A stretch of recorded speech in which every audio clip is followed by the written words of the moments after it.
Good evening. I'd like to call our meeting to order. This is a meeting that will allow for the executive search firm presentations and selection to happen. Mr. Treasurer, would you please call the roll? President Baker? Present. Mr. Brown? Here. Vice President Cole? Here. Ms. Gibbs? Here. Ms. Hudson? Mr. Peretti? Here. Ms. Reyes? Here. You have a quorum, Mr. President. Thank you, Mr. Treasurer. Thank you all for adjusting your schedules and allowing us to begin earlier than usual tonight. We appreciate that. The plan for our first meeting is to hear presentations from 3 national search firms. Because we have a lot to cover, we'll need to move as expeditiously as possible. Each search firm has been directed to present for 15 minutes or less, after which we will have a Q&A session with board members. So let's get right to it. First, we will hear from McPherson and Jacobson, LLC. Joining us this afternoon is Dr. Thomas Jacobson, Dr. Renee Willis, and Dr. Marjorie Alexander Wallace. Good afternoon. Welcome. The floor is yours. Thank you very much. Thank you for the invitation to present our services tonight, this afternoon. I appreciate that. I'm going to ask Dr. Wallace and Dr. Lewis to give a little bit more of an introduction to themselves, and then I will begin. All right. Again, my name is Dr. Marjorie Wallace, and I've worked the last 5 years with McPherson and Jacobson. Prior to that, I was an executive director retiring from an educational service center known as Intermediate Units in Pennsylvania. My particular intermediate unit covered 3 counties, one being Erie County from where I live. So I'm just across the border there. Of course, we share the lake with you people in Ohio, so, and you're used to some bad weather up that way, not as much as we have, but anyway. I was the HR director of the intermediate unit there for 20 years, so I did many searches for our districts, and I feel very comfortable doing those. I think that's my probably strongest asset is helping people find the right person for a particular job. I graduated from Edinburgh State College, and it was called Edinburgh State College back then when I graduated many years ago. I got my doctorate from Columbia University, and I was on the national board for the Educational Service Centers, ESAs, and I met some great people from Ohio there. I represented 7 states doing that. I just want to tell you again, we appreciate you inviting us. We hope that you select us. I would look really forward to working with you. And as I said, I'm just across the border there in Pennsylvania. So thank you again. Thank you. Good afternoon. Renee Willis, Superintendent of the Richmond Heights Local Schools here in Ohio, an Ohio native, educator for 28 years, 17 years in the Cleveland Heights University Heights school system, under Deborah Delisle, from teacher to principal, then 5 years with the Cleveland Metropolitan School District as a chief with Dr. Eugene Sanders and currently Eric Gordon, and now starting my 4th year as a superintendent in Richmond Heights. 2 years as a full-time professor at Cleveland State, receiving the PhD in urban education. I truly enjoy education, as you can tell, not only from the practitioner's view, but also as a professor and also as a consultant. I am a native Clevelander, so Ohio my entire life, with the exception of my formal education, Spelman College undergrad in mathematics in Georgia, then back home to Baldwin Wallace for my master's in education, and then PhD at Cleveland State. So I am so honored to be able to present tonight or this afternoon with McPherson and Jacobson. The Ohio connection, I'm here, my heart is here, and we will make sure that we do our due diligence in making sure that Columbus receives the premier superintendent that it deserves. And my name's Tom Jacobson. I'm the co-founder and owner of McPherson and Jacobson. My background includes 16 years as a school superintendent in Minnesota and Colorado, and then 27 years at the University of Nebraska, where I still am on full-time professor there. I teach people that are going to be principals and superintendents. My area of expertise is human resource management, which is also what this business is. So I have the opportunity to tell my students I do what I teach and I teach what I do. I put in front of you some folders and some pens. I'm going to be working from this bound proposal as we go on. You're going to be hearing the same story 3 times tonight, so I'm going to just try and highlight what distinguishes our firm from our competitors as we go forward to do this. First thing I want to tell you is we don't hire superintendents. That's not what we do. We provide you a decision-making model. We want you to own this process. We want it to be your process. We're here to guide you through it. But we want you to feel that this is your process to do it. We're going to make recommendations along the way. We're going to do all the work for you as we go about. But the ultimate decision is yours. We're not here to hire a superintendent. When we decided to become a national firm, one of the things that we looked at would distinguish us from the other national firms, we've hung our hat on transparency. We believe in a very transparent process. We believe public business should be done in public. And as I was reviewing some of your literature, I see that you believe that too, in transparent leadership, in your goals, and the fact that outreach to your community and active involvement in your community. This process allows that, and I'll tell you at the points as we go through to do that. Excuse me. We are recruiters of talent. That's a big piece that we're doing for you. We don't know what you're looking for, but once we take you through a process where you've identified your selection criteria, we will actively recruit individuals that have that skill set. Some of our best candidates aren't looking for work right now, but as we surface from you and your community what is important to you, we'll be reaching out to individuals that have that skill set to do that. You'll see on our literature it's about the kids. We sincerely believe that. Everybody that is a consultant for McPherson and Jacobson has been or is involved in public education, and we sincerely believe that quality education begins with quality leadership, and that every district's entitled to quality leadership. Also, according to the National School Board Association and the Council of Greater City Schools, average tenure of superintendents across the United States is between 3.2 and 4.6 years. Since we've been doing this for the past 27 years, the past 5 years, 80% of our placements are still in the job for which we placed them. For the past 10 years, 60% of our placements are still in the job for which we placed them. And for the past 15 years, half of the placements are still in the job for which we placed them. Now, I bring that back because we believe this is about the kids, and according to the research by Marzano and Waters, sustainability of leadership increases student achievement.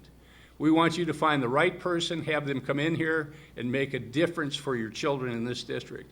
And we believe that retention rate, we're very proud of that as we do that. The investment for our services are $29,900. And let me tell you what we'll do to earn that investment. If you'll turn to page 11, I'm just going to highlight some things. It's a pretty detailed proposal that you can get more information later, but I'm just going to highlight some of the things.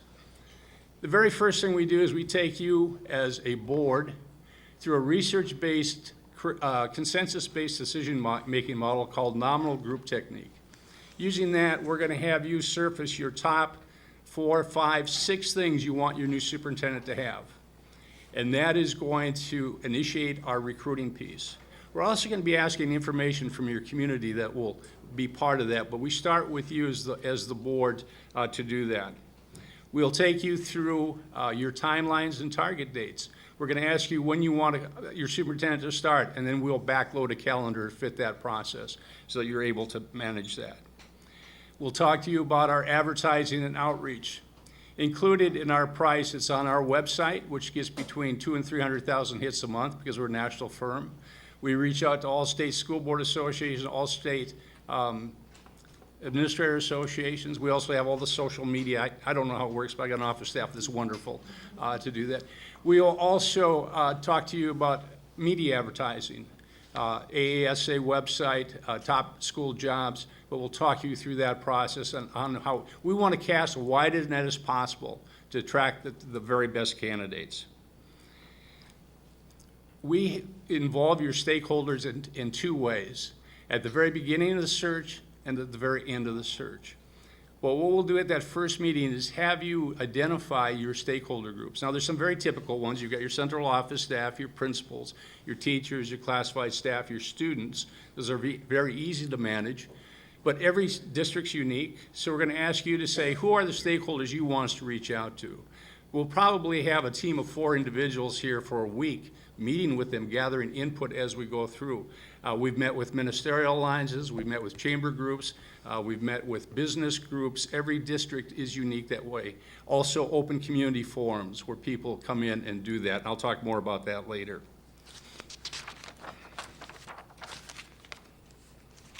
Phase 2, that's where we meet with the groups. Once you've identified those groups, we'll work with a point of contact in your district for the logistics. But we'll come in, and here's what we do.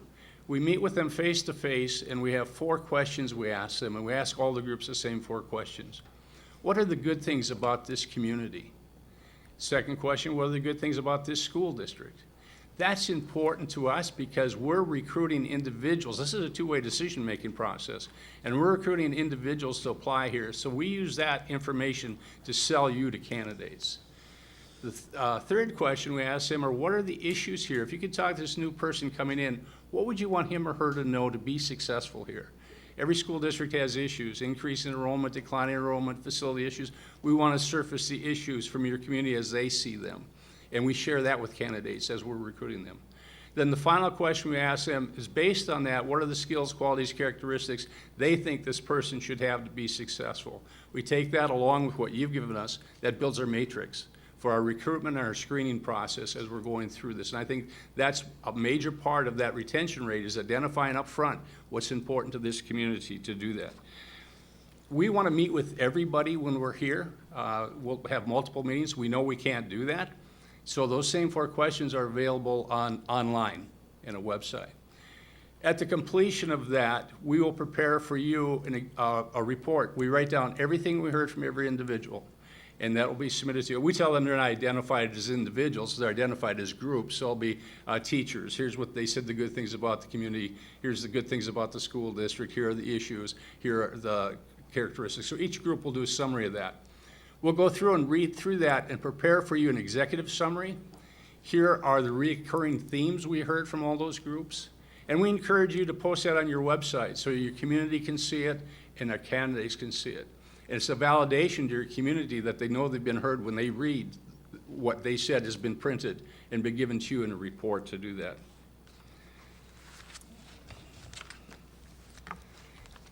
We take care of all the legwork for you. The only time we need a person from your district is to help coordinate the logistics of our meetings. But we send out, our home office is in Omaha, Nebraska. We have a full-time staff there. They manage all of this information as we do that, so you don't have to do that. So we'll take care of that process. I want to go back to the recruiting piece again. Once we've heard from your community, once we've heard from you, our 115 consultants across the United States become recruiters for you. You'll have a team that's going to be very hands-on with recruiting, and that team's sitting before you.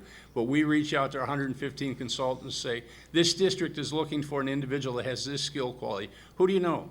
Who do you know that might be a good match here? And we reach out again to those individuals that may not be looking for a job.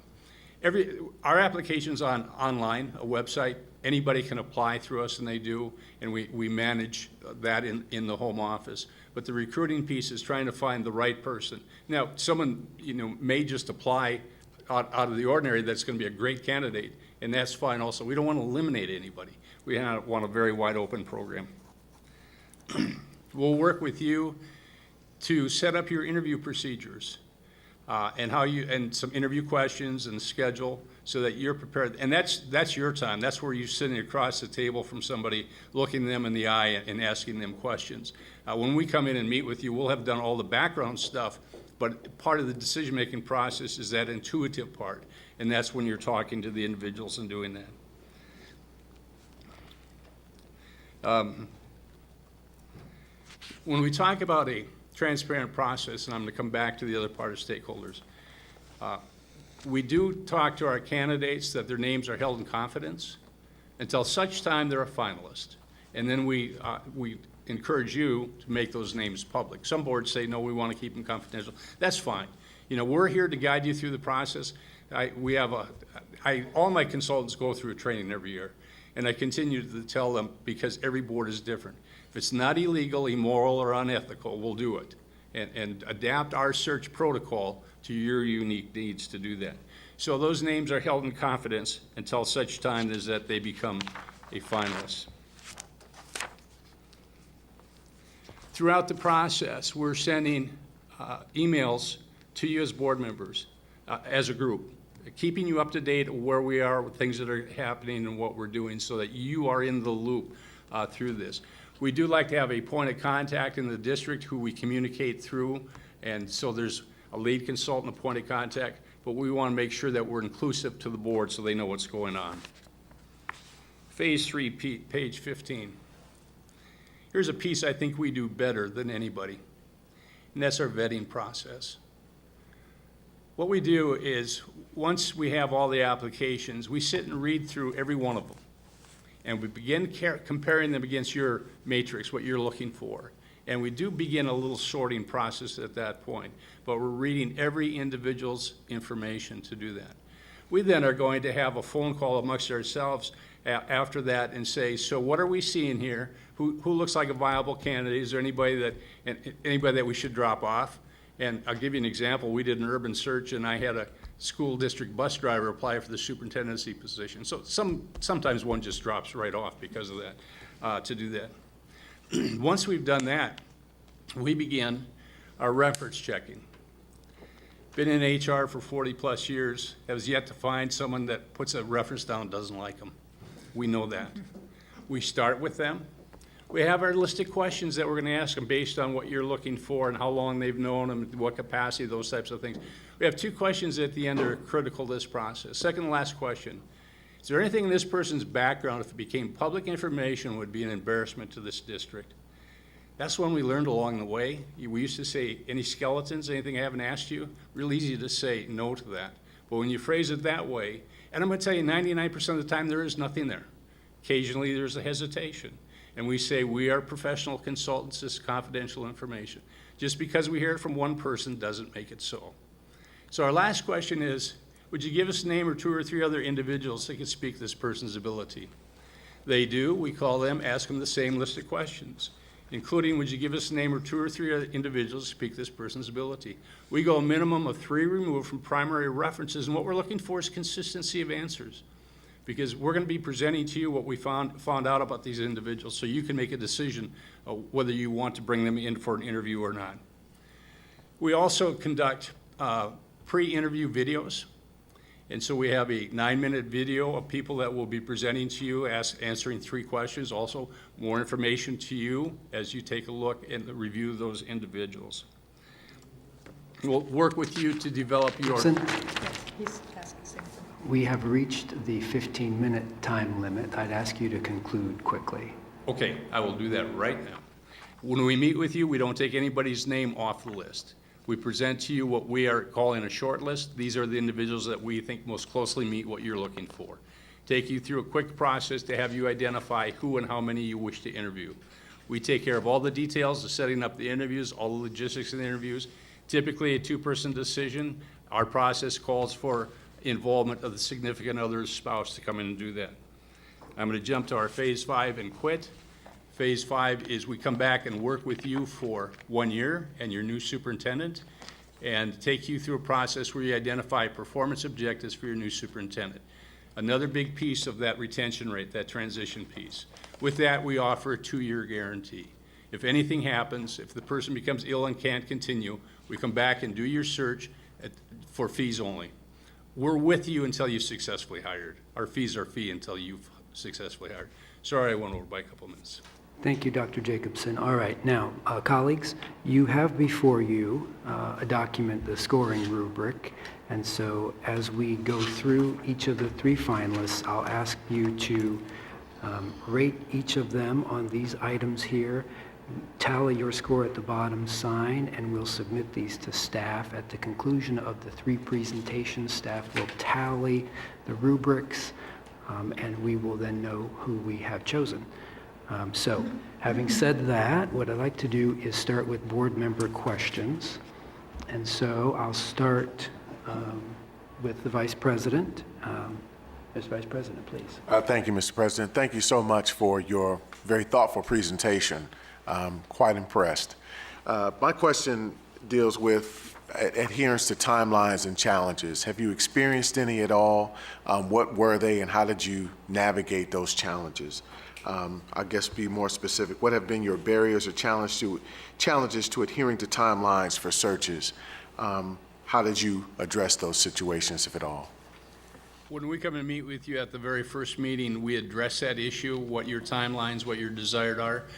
There's been times when I've said to a board, we can't do a good search with that short of a time frame for our reference checking, and try to explain why. But I can't think of a time where we've not been able to come to an agreement that a workable calendar and schedule for that to work, and I don't know of any that, once in place, didn't work. So we've extended sometimes because of lack of quality candidates, but that was the decision of the board. Thank you. All right, let's keep moving up the table. And Board Member Reyes, are you prepared to offer your question? Sure. So I'm really going to concentrate around your Phase 4 questions. So many districts are looking for candidates who are change agents. How have you vetted candidates that have characteristics that significantly improve the ability to provide high-quality education? Again, going back, working with you, we're going to identify your top 4, 5, 6 things that you want your person to have. That's going to drive our screening process. As we're working with these individuals, we're talking to them about the school district. We're talking to them about what they're looking for. And we'll have some candidates say, no, that's not my area of strength. We'll have other candidates say, yeah, that's exactly what I do and what I do well. Those are the ones that we're looking for, and be able to bring them into you and give you information about them so you can make the decision if those are somebody you want to interview. Can I do a follow-up to that, Mr. Baker?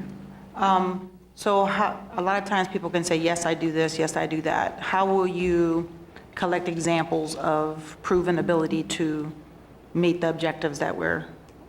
Are 3 removed from the primary references as we're talking about them, saying, here's what this board's looking for. Can you speak this person's ability in this area? And then we go to the next person and ask the same. We're looking for consistency of answers. Are these strengths of this individual or not that are perceived by other people? Thank you. Thank you. And who would like to go next? Board Member Hudson? Thank you, President Baker. Thank you, everyone, for being here today. In relation to your the fees and expenses, if you could give us some idea of, I mean, we certainly have the $29.9 fee, but what do you think the total cost would be, and help us understand how that would be itemized a bit? Absolutely. What we'll do is prepare for you a not to exceed amount of expenses. If it's under, we charge under. If it goes over, we take care of it. Typical expenses for the search are the media advertising, some office costs of production of materials. Most of it is with our consultants coming to the district and being here. I jokingly say we don't sleep in our cars, but a Motel 6 is good enough.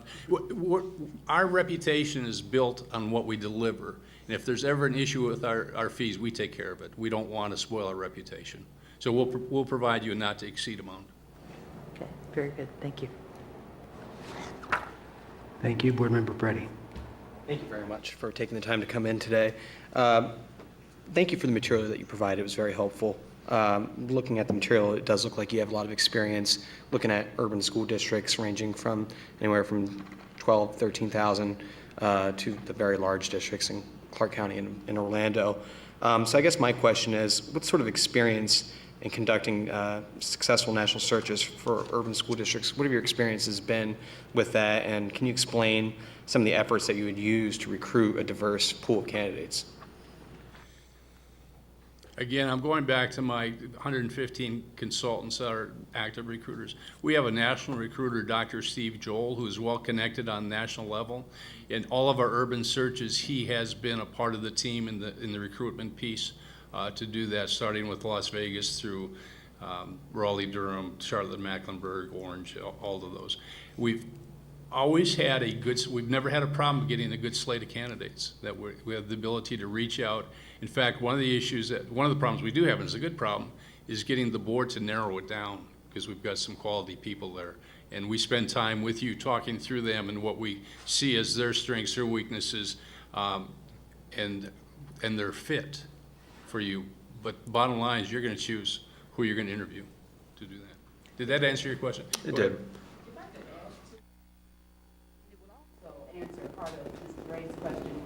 The urban school search is incumbent upon your network. And the network that Dr. Joel is involved in is actually how I became involved. And that is through your national urban superintendent cohorts, the national associations where urban school superintendents attend.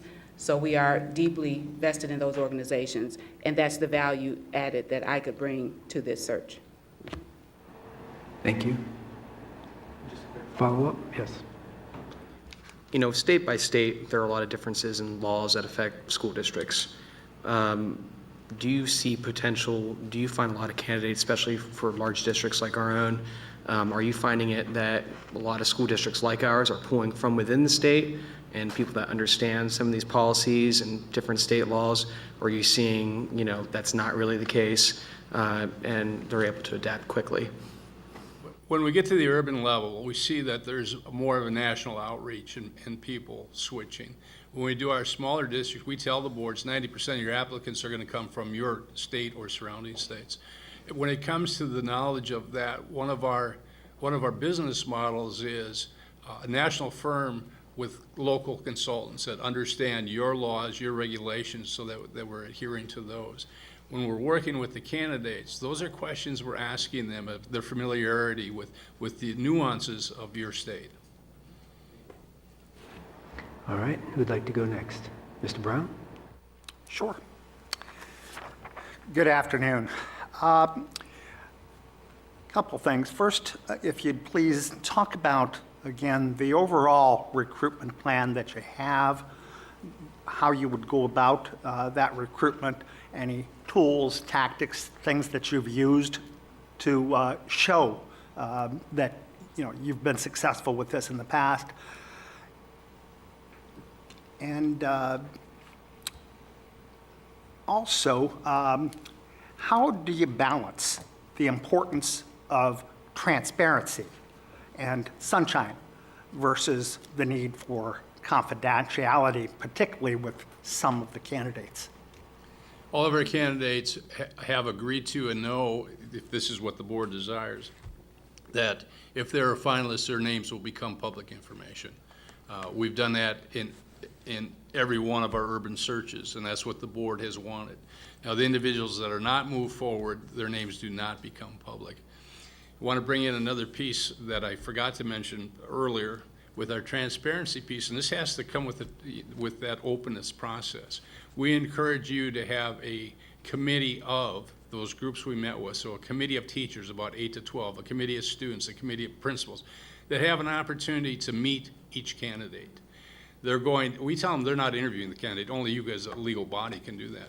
But they're going to have about 45 minutes with the candidate, ask them some questions, the candidate asks them questions, because again, it's a two-way decision-making model as we do this.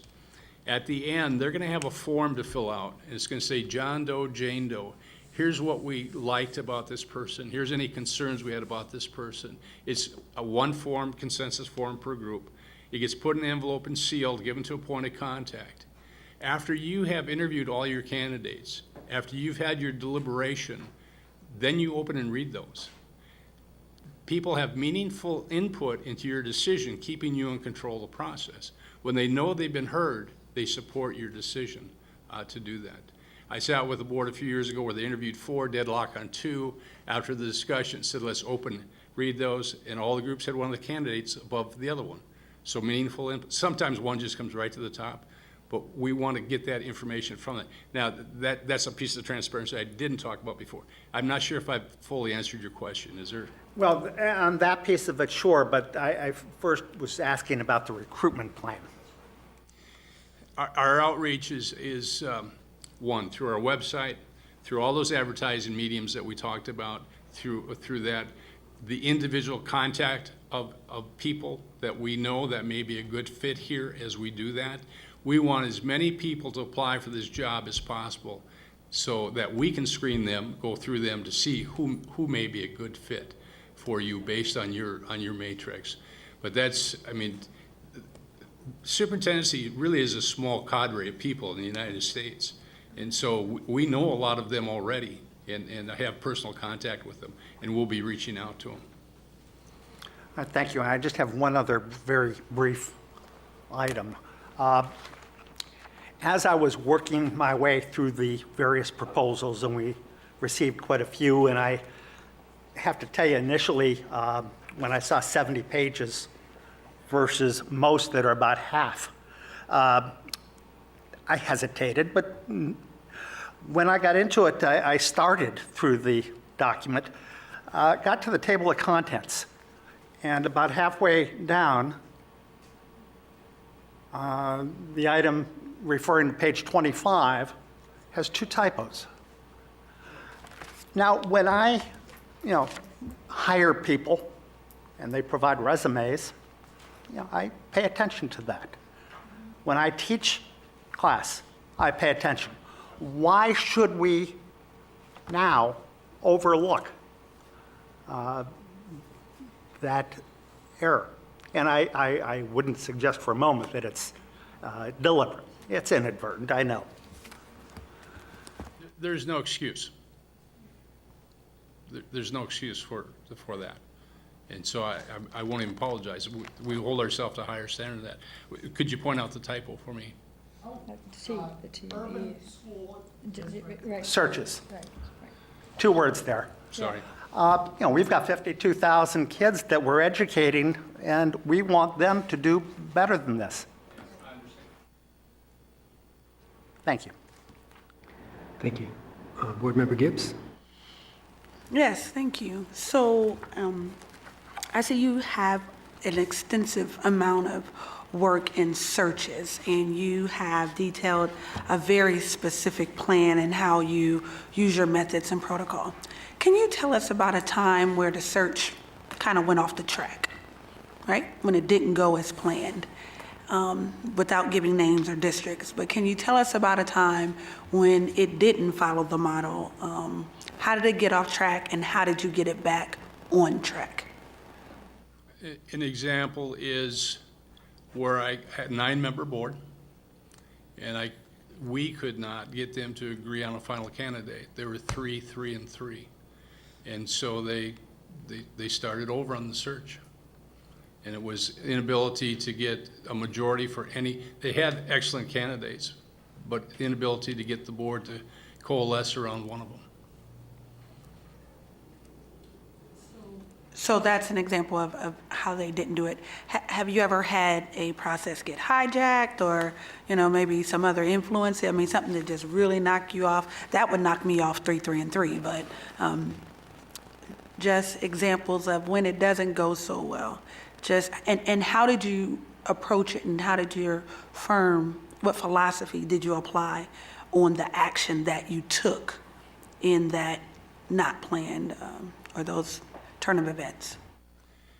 One search that I personally worked with had a individual board member that felt they knew how to do this better than we did, and it was going back and talking to the entire board. We've been doing this, we've got a protocol, we'll adapt it to whatever you're looking for, but there's some things we have to do. Confidentiality of candidates. This person wanted every application as they came in. Said we can't do that because we've guaranteed our applicants confidentiality unless they're finalists. The rest of the board understood that, and we moved on. Yeah, thank you. Any other questions from board members? Board Member Reyes?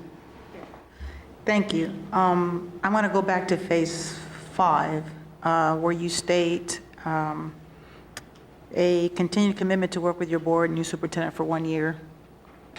We help you collaborate, performance objectives, et cetera. What best practices or backgrounds are researched and implemented in the candidate's school or district that show measurable results as you provide as these candidates? I'm not sure I understand the question. Could you repeat? So what best practices or background information do you research that the candidate has implemented in their school district that show measurable results? One of the questions we ask on the videotape is that question. So when we're looking at the video, the very first question talks about, well, could you tell us about some best practice or something you have implemented in your district? and the measurable results, they're sharing those during that video presentation with you. And the reason I got confused is because that's not part of the Phase 5. I might have done wrong notes. That's all right. That would be page 18, right? What we do at Phase 5 is we meet with you as a board and your new superintendent, and we take you through a process where you're going to identify 2 to 3 performance objectives for the first year.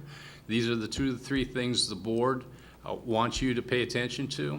What we're doing is we're clarifying expectations in that transition piece between the board and the new superintendent, but you're going to be the ones to determine what those performance objectives are. I was going on the phase that if you're working with them to do that, do you have, like, I'm assuming you track these candidates. As a recruiter, you're always looking at what you've placed in the past. So you look to see, I've met with this board, we placed an individual, we set some objectives. I'm going to check 2, 3 years later whether they've met these objectives. And then that gives me, as a recruiter, an opportunity to go back and say, that's a candidate that I may want to save for a future search once they've done their 3 years, 4 years, or when they're looking to move. So I don't know if you have that experience of being able to go back and track that, but. We do. We do have that, but I want to point out, we do not recruit our placements. We wouldn't maintain our retention rate if we were recruiting our placements. We want them to stay there and make a difference until such time they think it's time to move on. So you don't do any cold calling of dormant candidates, as long as they're not yours? What's your no-call? Once we know what you're looking for, we're going to be reaching out to individuals that we believe have that skill set. And across the country, there's different things. There's schools in total disarray that need a turnaround. There's schools that are high achieving and want to move to the next level. And different people have different skill sets. And so what we're looking for, what are you looking for? And then we'll find individuals that have those skill set. So what's the time frame for your no-call list? Once you place somebody, how long are you not allowed to touch them anymore? Minimum 5 years. But I don't know of a time where we've recruited a successful candidate away from our placement. Again, we wouldn't have the retention rate if we were doing that. Any other questions from board members? Mr. Vice President? Yes, thank you, Mr. President. Thank you again so much for this opportunity to present to us. I really liked what I heard, particularly about the stakeholder engagement aspect of things, and giving the superintendent, or that candidate, if you will, the opportunity to have some time with each constituent group. How do you evaluate that? How do you go about the process of evaluating the outcome of that dialogue? How do you inform us on how that helps us make a decision about the best candidate? With the stakeholder groups, that input, you're going to get a bound report of everything we heard from every group. Included in there is going to be the electronic information we heard. You're going to have a executive summary. Here are the reoccurring themes that we heard from each group. As we go out and meet with individuals, it's very typical at the end of the meeting, someone will come up and say, well, I wanted you to know this, I wanted you to know that. We write it down. We put everything we hear from everybody in there. Mm-hmm. But it may be a one-person issue. So we're focusing on those recurring themes. Here's what your constituents are saying are important as issues, are important for the skills, qualities, characteristics. To do that. Outstanding. Thank you. And we encourage you to post that on your website and on our website so the candidates have access to that and your community. All right. Yes, Board Member Reyes. I want to follow up just a little bit. Do you all do cold calls? So I know that you previously talked about having access to some of the associations and then recruiting tools as advertisement and so forth. If you know of a candidate that maybe perhaps you have not met, or a candidate that has not applied, do you have a protocol to do cold calls? Absolutely. And one that happened recently, reached out to an individual in Pennsylvania to apply for an urban district, and he said, the only way I can do that is if I'm recruited by your firm. And so we gave him a letter of recruitment saying, we would like you to apply for this position. We think you would be a good match. So he took it to his board chair and said, you know, they would like me to apply. I think I might be a good fit. He did not get the job. Didn't hurt him back in his home district at all. But yes, we do that. All right. Thank you, Dr. Jacobson, and your team members for being here to present this evening. We appreciate your time, and we'll be making our decision later this evening, so feel free to stay if you'd like in the building. And at this point, I would like to invite... Thank you very much, and I guarantee you there will not be a typo again out of my office. Thank you, Dr. Jacobson. Thank you. Board Member Reyes? Did I see your hand? Okay, I'm sorry. Board Member Gibbs? Quick question, would it help if we put the timer, you know, we got the 4-minute timer for speakers. Would it help if we put the 15-minute timer on the screen? McPherson won't have the benefit of it, but the other two will have the 15 minutes behind them to do that. Is that possible? Yes. Not possible?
All right.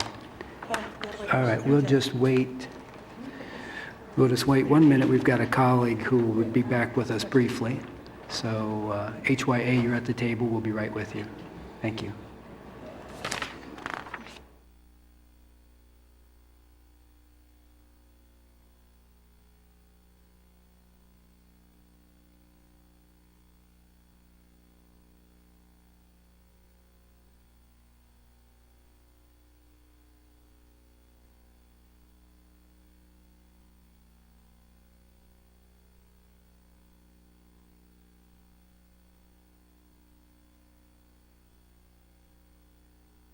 So, all right, so now let's welcome Dr. Alan Lease and Dr. Connie Collins from Hazard Young, Attia and Associates.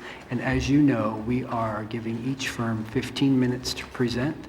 The board will then ask you a series of questions. And our timer isn't working tonight because we have system issues. So if you could sort of keep track of your 15 minutes, I'll let you know when they're up.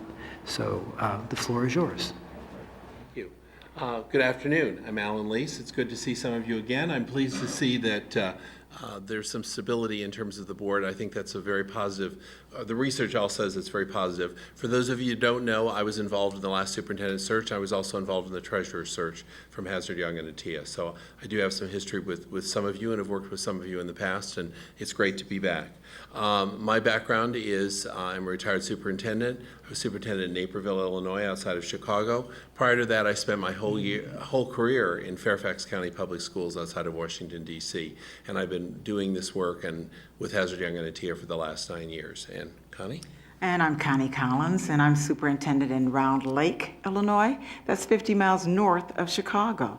And I am now in my 8th year as superintendent in that district, and I have been superintendent in 2 other districts. Prior to the 3 superintendencies that I've had in the state of Illinois, I was an area superintendent in Grand Rapids, Michigan, and spent 13 years in the Grand Rapids area. I'm from a district that had been taken over by the state for 10 years due to finances, and so I'm the first superintendent they've had after that 10-year period of time. And we've been fortunate to see a lot of positives take place within the district as the student achievement has improved and the finances are very stable, and we received a number of awards for the finances within the district. And so I have worked with Hazard Young and Atia now for a year, and glad to be here. There's 2 other members of our team that we're proposing for this search. One is Diana McCauley. Again, those of you that were with us in the last search, Diana and I are the ones that did the leadership profile for Hazard Young and Atia and presented that to you as part of that search process. The other person on our team is Dave Estrop. Dave is a former superintendent, Ohio superintendent, has in effect our Ohio connection. He was superintendent in Springfield and some other places in Ohio, and he knows Ohio particularly well and knows people in Ohio, so we thought that was an important addition to our team. In terms of our 15 minutes, Connie's going to highlight for you, we didn't flash up a PowerPoint, but we sort of created one here inside your packet. Connie's going to very briefly go through our process. I'm going to address a few odds and ends that I think might be on your mind, and then we'll open up the floor for your questions.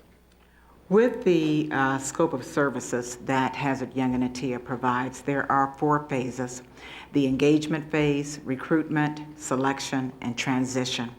During the engagement phase, the firm will meet with the Board of Education to determine timelines and the steps for the process.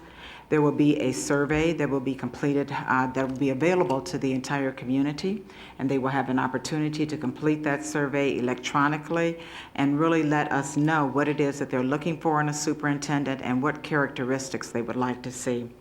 There will be 4 days scheduled for interviews, and these interviews will consist of focus groups, or if there need to be town hall meetings, however you would like to have those take place, they will be available, and we would be available during those 4 days to provide that. There will be, as a result of this, a leadership profile, which will be put together. The leadership profile is, I think you have a copy of this. This is a document which really is an analysis of all of the feedback from the surveys as well as from the focus groups and the meetings that take place. So you would have that information available to you, and it shows what the top characteristics are, the 4 top characteristics that the community members are looking for as well as the board members. It also shows the state of the district results by constituent groups and the leadership profile results by constituent groups. In phase 2, there will be the recruitment phase. The recruitment phase consists of advertisements in national publications as well as locally. Then there will be recruiting and contacting nationally. There are a number of searches that HYA has done, and so there are a number of contacts on the national scene that they have with different individuals who are great candidates. Then there will be, they will interview the candidates, and after the interview, then qualified candidates would be identified. And those qualified candidates would be interviewed, and then we would identify those who could come to the board, and the board would identify how many candidates they would like to see. And in conjunction with some suggestions from HYA, you would identify semifinalists and then finalists for the position. And the goal is to bring you the best slate of qualified candidates and materials on those candidates. After the recruitment phase is the selection phase, and a slate will be presented to the board. And there will be an interview workshop conducted for the board so that the board is really asking having informative and effective interviews with the candidates. The board will interview to select the semifinalists, then the finalists, and there will also be a third-party investigation, background investigation check that will take place. So this will be an independent company that will conduct a very intensive and very detailed background check on the candidates. The last phase, which is phase 4, is transition. And after the superintendent has been identified, the candidates who were not successful during the process will be communicated with by the firm. There will also be a debrief meeting with the new superintendent and the board, and there were optional services, transition services, which Hazard Young and Atia has available if the board is interested in those services. Very good. And I'm just going to hop around a little bit and make a couple of comments about several things that I think might be relevant in your mind anyway. First of all, in terms of what are the things that we've done recently or how have we improved our process, I think you're probably going to find today, and from the reading that's obviously you've done in terms of proposals, this is not exactly there are not major differences in the process. Pretty much the process of finding a superintendent is the regular personnel process of hiring a great employee. This is not exactly, these are not trademark secrets, et cetera. But one of the things that makes us unique as a firm is both our national reach and our research base. And we've done lots of improvements to the survey in terms of how we share data with you, depending on the groups, et cetera. We're very proud of the fact that when we did our survey before here, we had over 1,400 people respond. That's a very, very good response. I was very pleased with that, and we hope to replicate that if we're fortunate enough to be selected this time. We also have some portal options. Boards have particularly gone towards being green, so we can give you everything on a portal that you can access yourself. Obviously, if you want print paper and notebooks and the traditional things that you always get in a search process, if you're a school board, we can provide that to you, but we're trying to focus on providing a green option. In terms of one of your questions, which is very apropos, ask us to respond in terms of open meetings, et cetera. Because we work nationally, every state has different rules, both on certification and on freedom of information and open meeting laws. We're very aware of the process from our experience here particularly. We certainly tell candidates that if they are applicants, that they can't expect confidentiality. That is something that is an expectation for superintendents in Ohio. I find that people that have spent most of their career in Ohio understand that completely.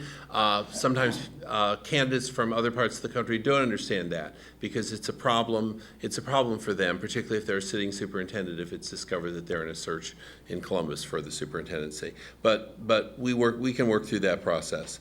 You asked a question also, I think, right before the holidays about minority hires, and I know your internet was down, but we got you an answer. We were on the plane, so I don't have a printed copy to give you, but I'm hoping you asked we got a question from the board about our track record on number of applicants from minority backgrounds, number of males, numbers of females, and whatever, and I just wanted you to know that we sent a response, our office sent a response while we were there, and I'm hoping that someone was able to print that or give that to you, et cetera. So I just wanted you to know that was in the building somewhere, okay? And I'm sorry, as I said, I didn't have access to a printer.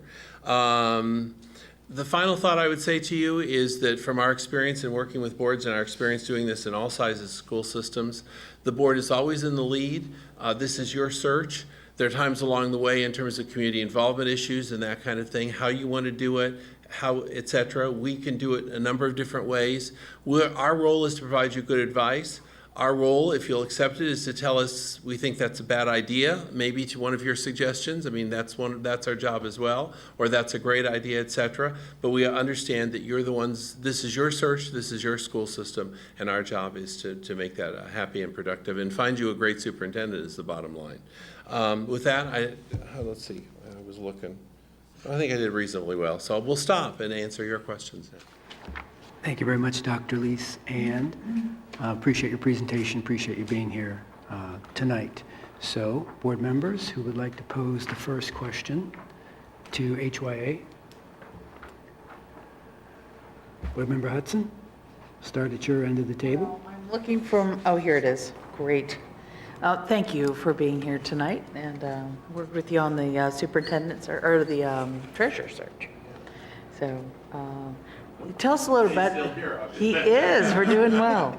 So tell us a little bit about your fee. We have the $35,000 fee, but then how much would we expect the search process to cost overall? And what would be involved in your fee? What's in addition to the fee? Sure. Referring to page 9 of our proposal, the fee is obviously, that we're proposing is $35,000. We do have advertising packages that range from around $2,000 to $5,000. Most districts choose a sort of a middle package, which is $2,750.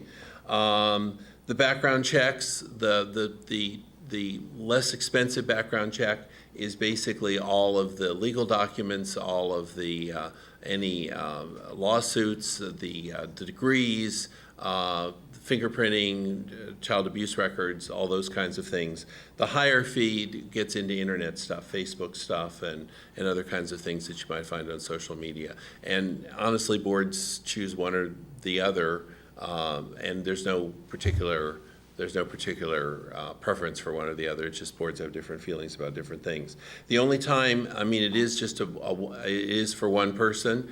Occasionally boards, depending on the timetable, and I know you have a fairly abbreviated timetable, occasionally boards say, well, we'd like to run 2 or 3 people through the full background check before, in terms of that. So, that is per person, and I just wanted in fairness to point that out. The printing and postage, again, if we do it all online, there's no additional fee. If we have to do a lot of printing, there's the 5% fee. And then the survey, how many languages you want the survey. The only other costs really are related to our costs coming back and forth. David is here, so he's drivable. Diana and Connie and I Diana comes from South Carolina, I come from Chicago. We try to minimize that. We do our interviews with our first round of candidates all by Skype, et cetera. So, we try to minimize that to the extent possible. And then the only other thing that isn't mentioned is that when we get down to finalists, obviously you want to meet them in person. So sometimes the finalists are from next door, and sometimes the finalists are from the West Coast. And obviously there's different costs involved in that. That's one of the reasons that we're very reluctant to give a sort of an all-in price, because there's variables along the way that affect the final cost. So basically, I think for this search, quite honestly, we're in the, if you want a total, we're in the $45,000 to $50,000 range for the total cost. And when he talked about languages, Spanish is provided as a part of the package. So if Yeah. it's any language other than Spanish, then there's an additional We cost. noticed your Somali sign and whatever on the way in. So, I mean, we're happy to do any language you want, but we work that out in the planning meeting. The planning meeting is critically important to us. We'd like to do that actually right away or next week, even if possible, and sit down with you, plan how you want to do community involvement, how the survey goes out, who we meet with in terms of focus groups as we meet with the various constituent groups, all those kinds of things, what you think you might want for background checks, all those kinds of things, so that we are all on the same page and working by the same script. Okay, thank you. Sure. Mr. Vice President? Thank you, Mr. President. Thank you so much for being here this evening. You talked about some tools that you use, particularly your survey tool, to develop kind of leadership profile, if you will. How will you creatively help the board develop an interview process that helps us flesh out, if you will, the candidate's acumen, their knowledge, their skills, their attitude? How will you uniquely tailor that for this district? Well, basically, for all our districts, we use our leadership profile, but they all come out differently in terms of what the survey says and in what we hear from the focus groups. So the first thing we're going to do is get the survey data, which allows you to sort of compare groups. And quite honestly, not uniquely to this district, we did a lot of evening meetings. We did not have a great turnout, but lots of parents did fill out the survey. So often certain groups, you get more, from some groups you get more data from survey, and from some you get are more likely to show up and just want to talk to you in person.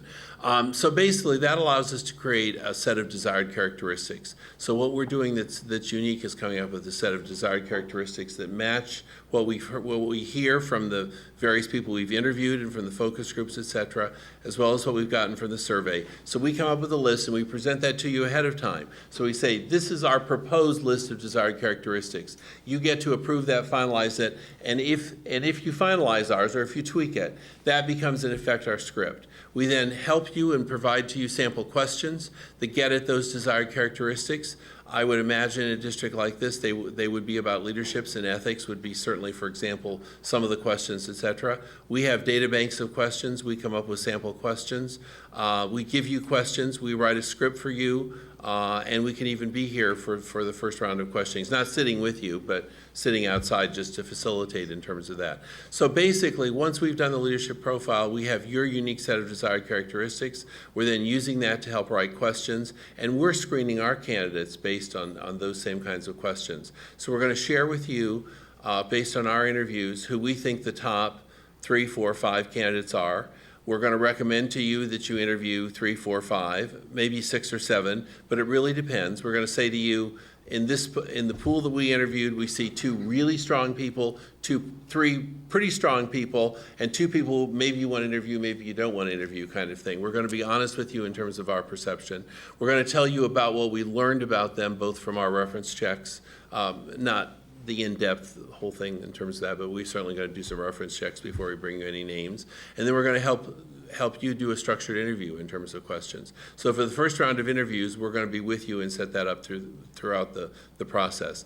Once you've decided on your top 1, 2, or 3 candidates, depending on what you end up with, et cetera, that when you bring them back for a finalist interview, those are much more open-ended, and we encourage boards to ask the questions that they think are the most relevant. Because when you're down to your top, let's say 3 candidates, you're down to now an issue of fit. You're down to people with different backgrounds and different experiences, and we want you to be comfortable with your next superintendent, and that involves some dialogue and back and forth. A structured interview just isn't the right approach. Thank you. Who would like to go next? Mr. Peretti? Briefly touched on this, but I did not get the follow-up information quite yet.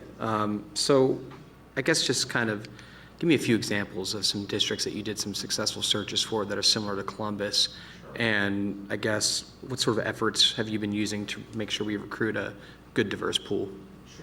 Well, I think you'll see in the data that we've had a very diverse pool of candidates that we recommend to them. And then we identified in our search, we identified the number of candidates, males, females, et cetera, and then who ultimately was selected and their ethnic background, et cetera.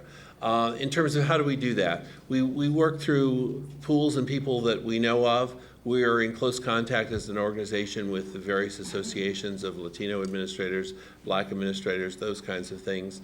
We have our own personal networks.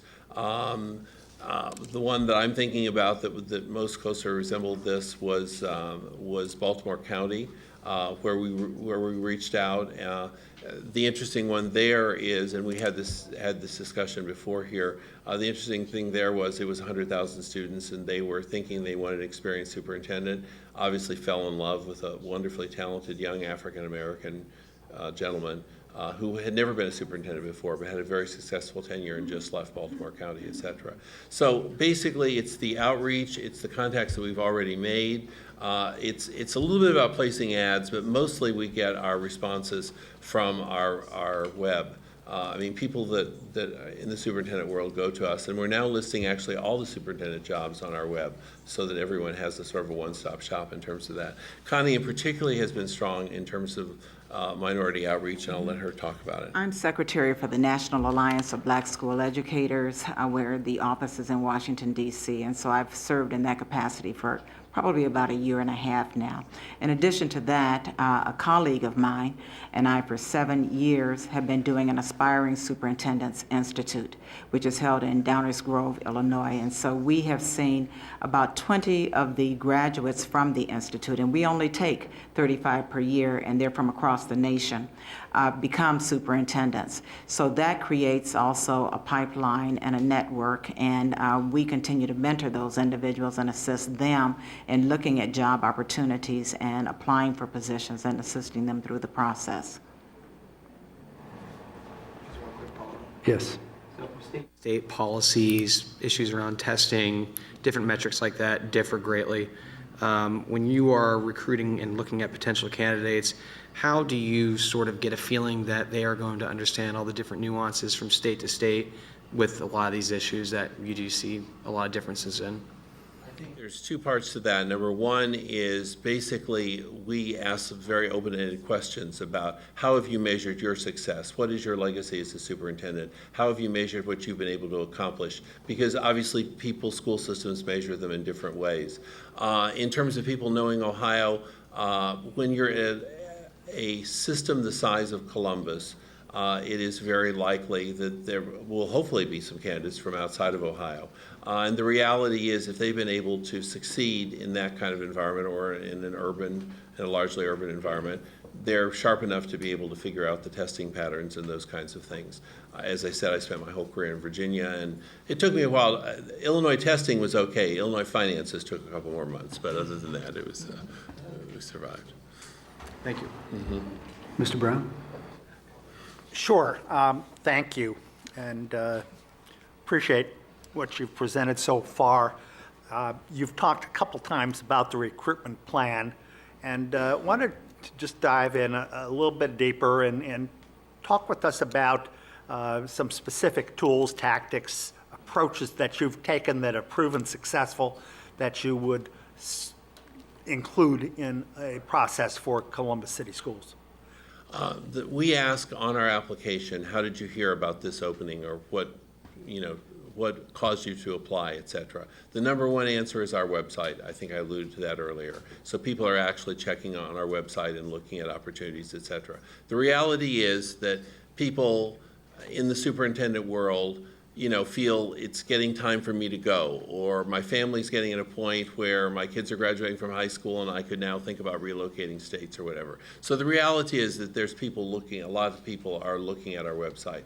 That's probably the number one tool.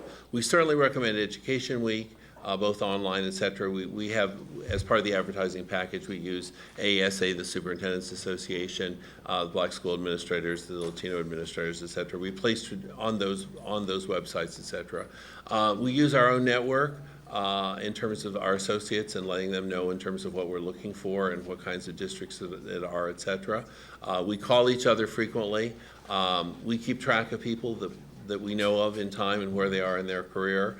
We don't do much anymore in terms of Ohio used to do a lot of printed brochures and that kind of thing. We're finding that really doesn't work in the social media age kind of thing.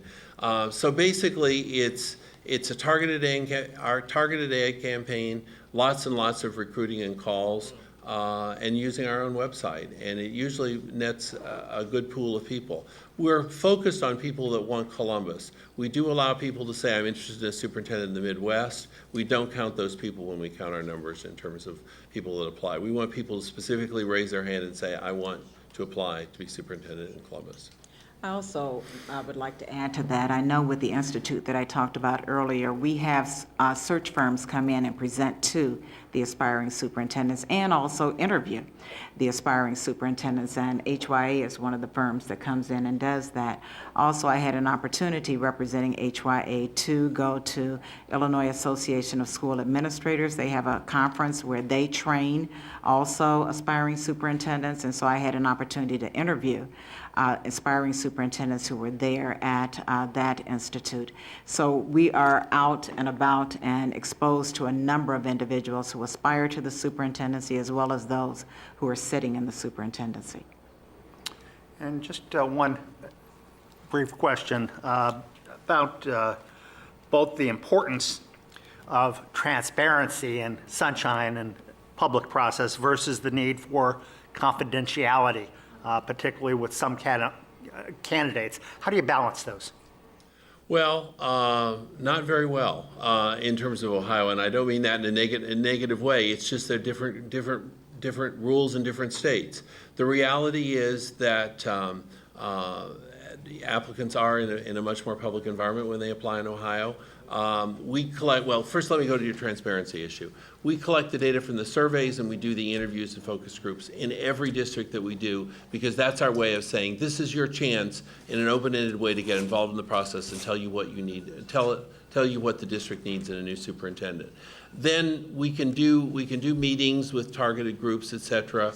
But there's pros and cons of doing that, of pulling teachers' representatives in, et cetera.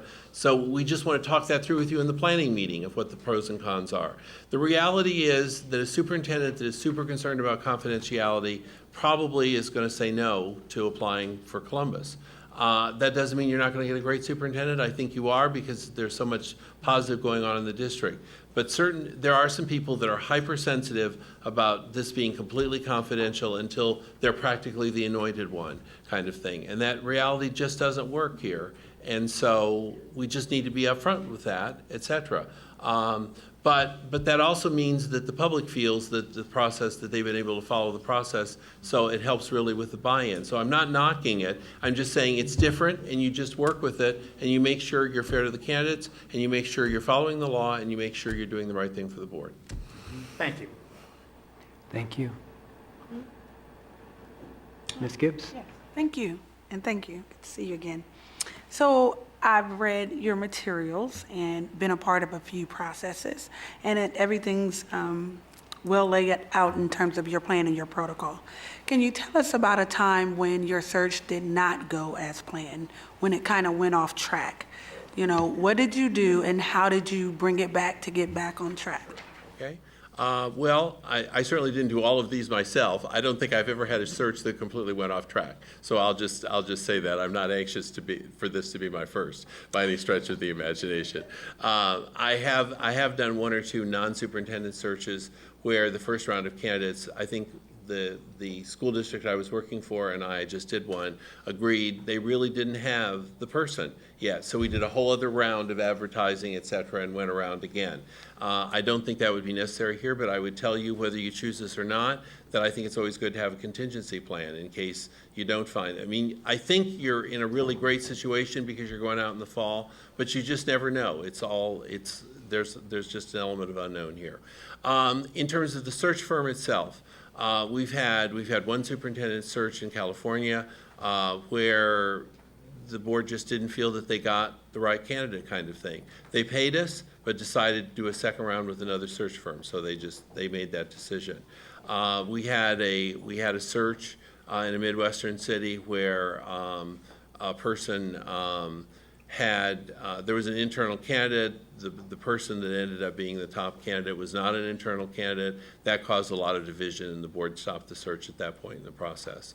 And there was one other one where everyone agreed there was really one candidate. That candidate agreed that that person was the right candidate, and then that candidate's school board offered him a tremendous jump in pay. And so he backed out at the very last minute, and nobody looks good in that kind of process. And we say over and over again, are you in this for the long haul and whatever, et cetera.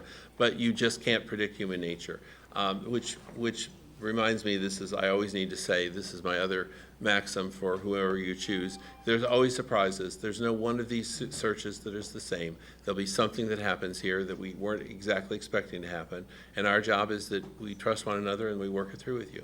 So I'm sorry, did I answer your question? Yes, you did, but, and those are definitely glitches in the process, but have you ever had a process, or can you tell us what your philosophy would be, you know, if you had tons of influence, like you say, people who didn't want it, process gets hijacked. What is your firm's philosophy of how do you make that decision on how you handle it and how you continue to have a successful search? We make a recommendation to the board, but I'm not trying to dodge your question, but the reality is we present what options we see. We present our best opinions based on our experience and from the past and from what we know about the candidate, and we say this is what we think needs to be done.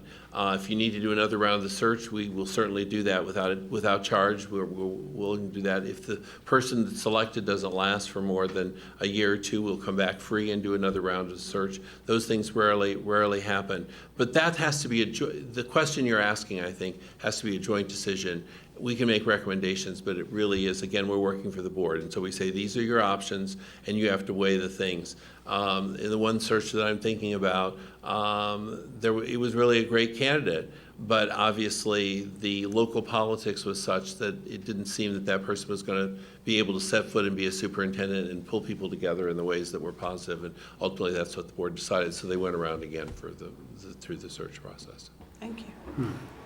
Thank you. Board Member Reyes. You've answered a lot of the questions I initially had, but I'll pose this one. You talk about more than a background check, executive due diligence. So when you're doing that, what are your best practices that you implement to ensure that the candidate's school district show measurable results? So we know that we've got a person that's coming with a proven measurable results, not just hearsay or someone. I mean, recruiters always say, the three names you give me are the three names that are going to give you probably the best references. So how do we go a little bit deeper to ensure that if a superintendent says I have increased graduation rates by 5%, that we have that data? Sure. Well, answer number one is you ask the candidates to present the data, et cetera. Answer number two is you check. The good thing about school systems and superintendents and whatever is that the data is in the public record, and our friends in journalism and whatever don't usually let things stand that really don't bear scrutiny in terms of that. The other best practice is to find someone who knows the person but doesn't know we know the person who knows them, kind of thing. In other words, trying to work around the barn and try to find out what's really going on, et cetera, through the context that we have. You know, everybody can present data in different ways, but we usually rely on the candidate. We look at the state. I mean, all states now compile that data. So those become the ways that we actually verify that they're doing what they say they're doing. And then the thing that they focus on in terms of student achievement data might be what the superintendent wanted, might be what the board wanted, might be what both wanted, but they might be different in different districts. And so we need to find out, you know, was that part of the goal setting plan? Is that part of the strategic plan? How does that fit in? Those are quick answers to your question. Connie, you're nodding. Yeah, I definitely. Strategic plans, if a district has a strategic plan, and hopefully because we're in the teaching and learning business, there would be goals that are associated with that. So whether or not, you know, the district is accomplishing the goals, and as you indicated, there would be data on the website even saying what progress is being made and other reports that they are making progress and that the district is moving in a positive direction. And I see that you have a 5-year clause, no touch. And you also mentioned that you were not really possibly interested in candidates that don't apply for this position. Oftentimes, as recruiters, we're very aware of candidates that are out there that would probably be an excellent fit for the district that you're looking for, but perhaps either don't know that the position is open because they're not searching. Do you practice cold calls and researching those individuals? Absolutely. I hope I didn't say that we wouldn't recruit. I'm just saying that not everyone might, because some people might not see this situation as 100% desirable for them to apply, but that doesn't mean we won't call them, encourage them to apply, and that kind of thing. It's what I ran into a bit before, and you know, you ultimately in this business, you get a lot of no's, but you do get some yeses, and you get some surprises too that work out remarkably well. So yes, we do cold calling. We absolutely do recruit from the context that we have, the people that we've known, et cetera. And occasionally, we had a recent situation for a very, very large school system where I was part of a team that placed the candidate. He was just clearly the most outstanding candidate for a huge jump in terms of school district and enrollment size and whatever. And in that case, he went to his board and said, the 5 years is almost up, but I really want to apply for this for personal reasons that he explained to them. He did, and he got it. So, I mean, the reality is, you know, there are rules, but there's ways of dealing with them, and in an upfront way. And I just want to add, one of my superintendencies, the superintendent position that I was in prior to my going to this second superintendency, I was very successful and things were moving forward in the district, and Hazard Young and Atia approached me about interviewing and applying for this position. My first response was no, why would I leave where I am? Things are going well, the district is moving forward. And then after talking with Bill Atia, then I made the decision to go ahead and interview for the position, and it was a very good decision on my part.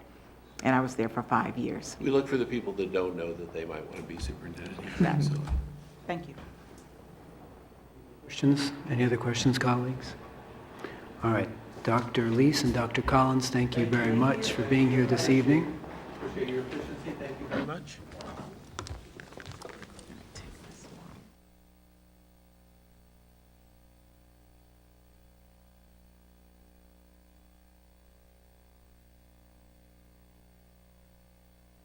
Your scoring rubric and bathroom break and scoring rubric. Yes. All right, so board members, we are back from that brief recess. All right, our third and final firm to present this evening is Ray and Associates, and so we have Gary Ray and Mike Collins and Janine Donaldson here. Now you know you have 15 minutes to present, and then the board will ask you some questions. And there's no timer, so just sort of watch your watch, Mr. Ray. So you have the floor. The floor is yours. Okay, well, thank you. I was looking for a clock here, so if I didn't see one, it must be behind me.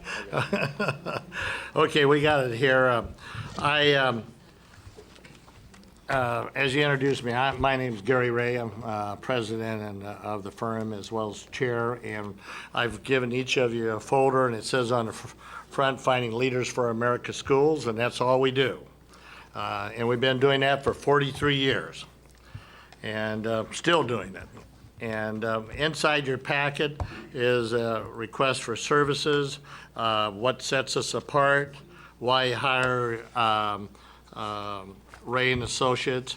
There's also some additional information about some of the schools, Council Great City Schools, a list of Council Great City Schools that we've done, as well as some searches in Ohio. And what I'm going to concentrate on, if you'll pull out what sets us apart, we're going to try to spend our 15 minutes because there are some differences of firms, and we want to point out. And then there's a quick one-pager why I think you should hire us. Today I'm gonna introduce you both of these real quick. Janine, you want to tell them who you are? Hi, everyone. Janine Donaldson. I'm a former board member with Lorraine City Schools. Yeah, that's it, Jana.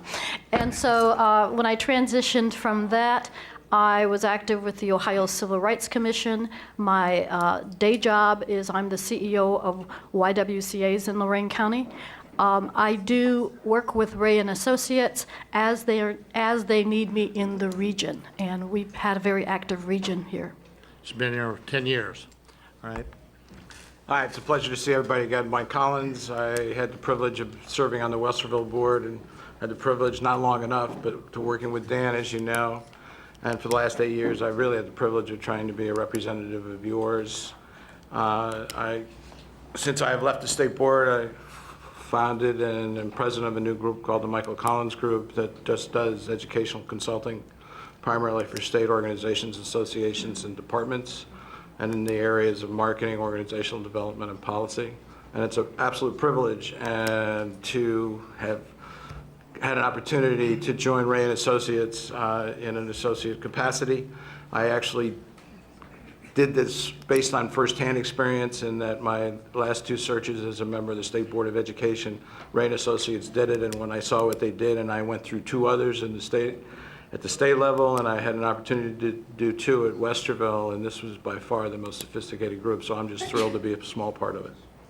Well, thank you. So you're going to get the local, regional, and national team here.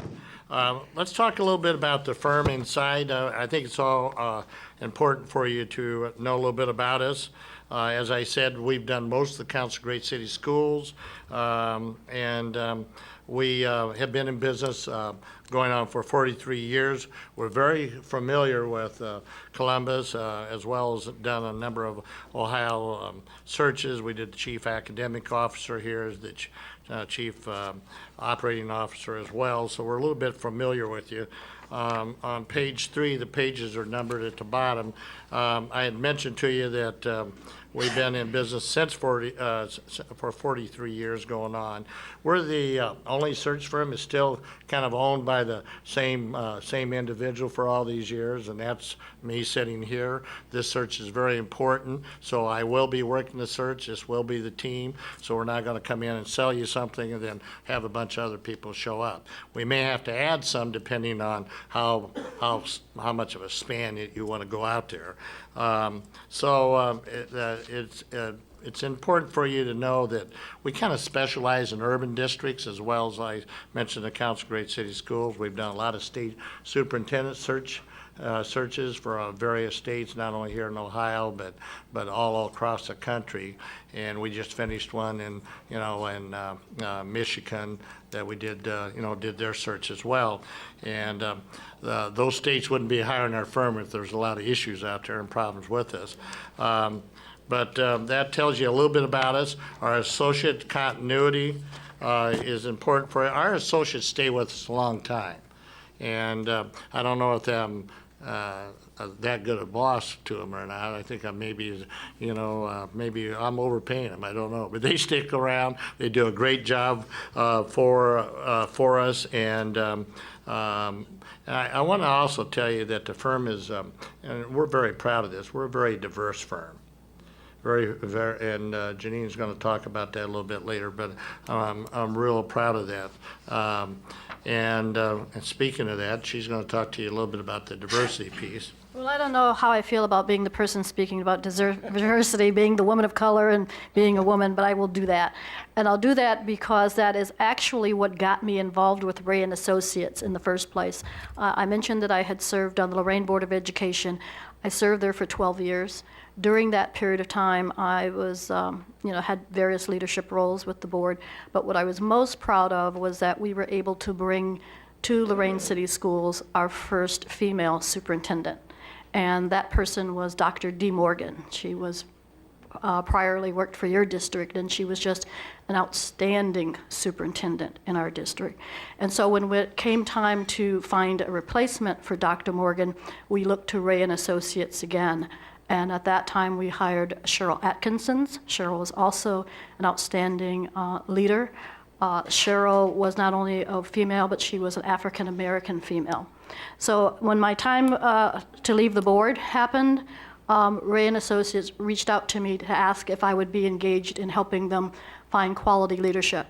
That's very important because a lot of times you will hear, whether you're looking for teachers or district administrators, people of color will come to the community and say, why don't we have more people of color? And the answer is, well, we can't find any qualified applicants.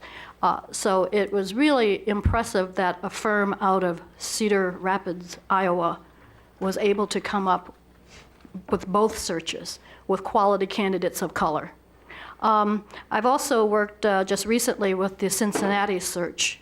And there we found Dr. Laura Mitchell. We didn't have to look very hard for her, but it was a national search, and she wound up on top, and that was because of, even though it was a national search, with her credentials and background, she was very competitive, and she wasn't just a person that had risen up through the ranks through the district. She was a nationally trained, qualified leader.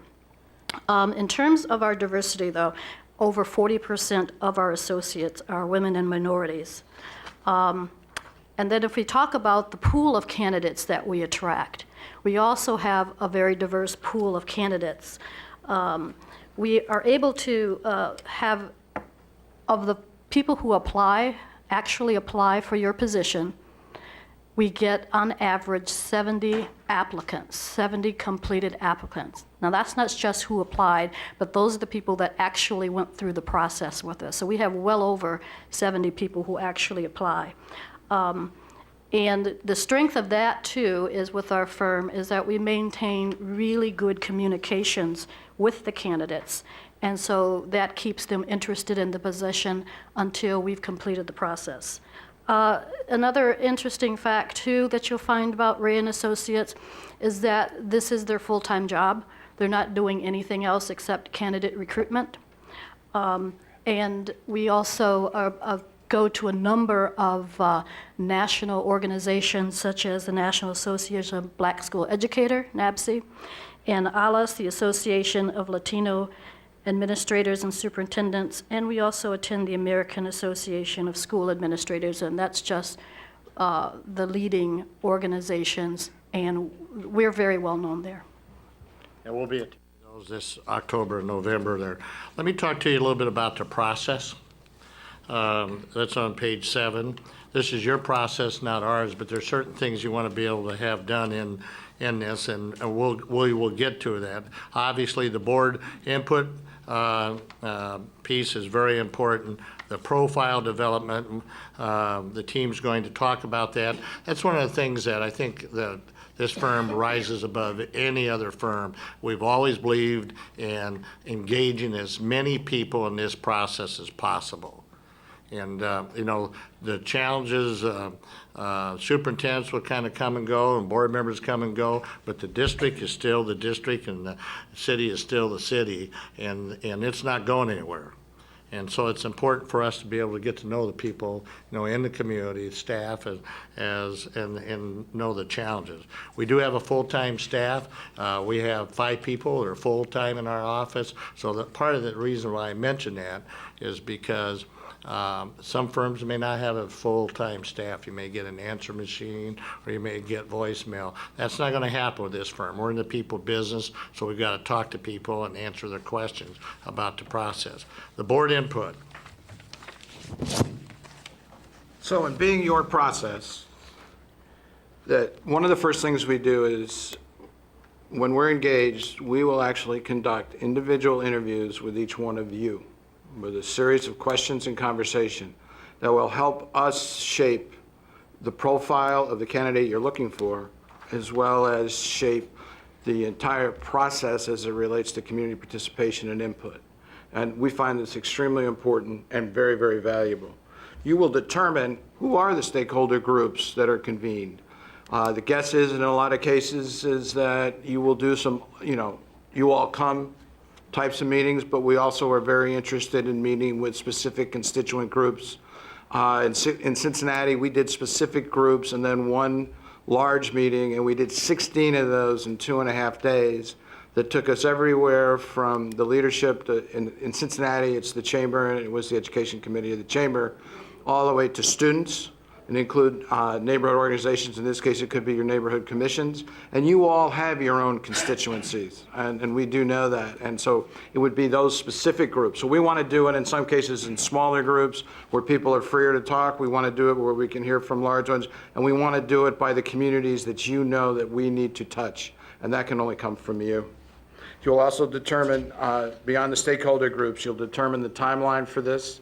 Obviously, Gary and Janine are great resources in terms of the best times or how long does it typically take, so it's not a rush, but at the same time, it's very efficient. And you'll also determine the compensation as it relates for the candidate. And then you will finalize the profile. It is from these individual meetings with you, community groups, the community at large, and then the second thing we do is an online survey for the general community. That's where your community profile will come from. We will garner all that information, create a profile, but it's your profile, so you get to add to it, subtract from it, make modifications as you see it. This doesn't have anything to do with Ray and Associates' profile for the Superintendency of Columbus. It has everything to do with yours. We will also put out the survey in various languages at no cost, as many as you really prescribe, and we have a pretty good clue what your top 5 or 7 languages are.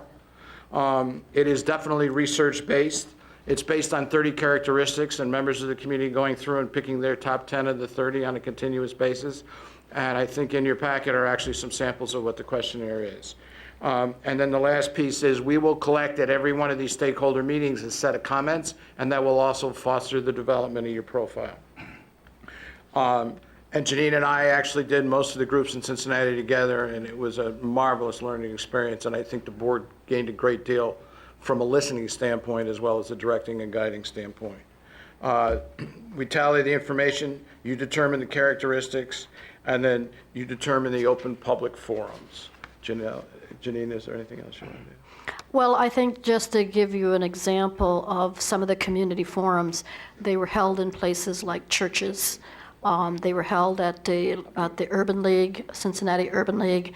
The Community Action Agency for that county held at least 2 meetings for us.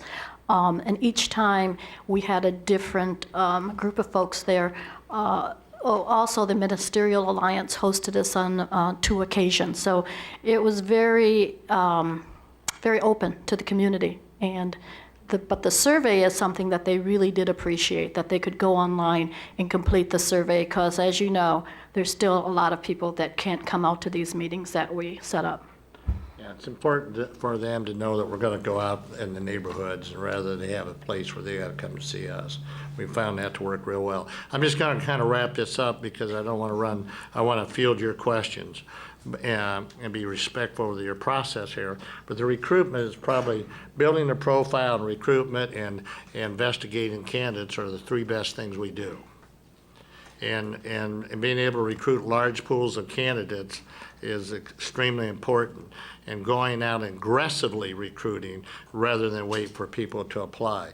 You're not going to get very many good candidates if you're just running ads. The one ads are probably, the people reading those are not the ones you probably want.